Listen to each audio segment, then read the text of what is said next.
bakama banga abalungi awadi yammwe yiino mwebale kulonda bannange. Paul Sugi Awards ensindikidde abakwasaganya ensonga z'okuderivalinga ndowooza abatasobodde kubeerawo.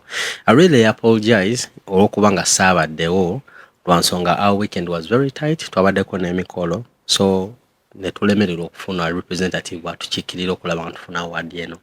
Naye nga njagala otwala omukisa guno okwebaza TikTok family. Bannange mwebale kutwagala, mwebale tusupportinga, mwebale kusharinga, mwebale commentinga. We wouldn't have made it this far if it was not for your support. Bino byonna bye tuli, it's all because of you. We bateka mu nominations, we became the second before I even got to know about this. And when I got to know about this, nengamba abantu aboku TikTok family ne bangamba Daffy buno busonga butono nnyo, we are going to vote you.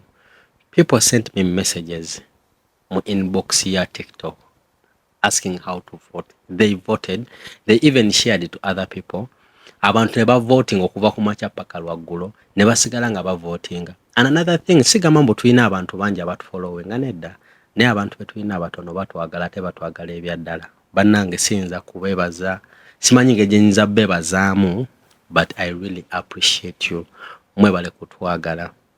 Baclients baffe abalungi bannange mutulaze omukwano ogutagambika. Baclients batukubidde amasimu bannange wali bituusewa bane katulina votes meka kati bannange tuwezezza 1,000 katuwezezza 2,000 katupushinge tukweze 3,000. That really means a lot. It really meant a lot for us, and one thing I can tell you, we've made this because of you. So sina wenyimiria nengamba mbwe na award yaffe ena award yamwe. This is people's award. Award yamwe abantu abatusupportinze, abatulaze omukwano, abatulaze ekkubo, betusomeseza ate nabo ne batusomesa n'okulaba nga tubako kye tusaako ng'abantu.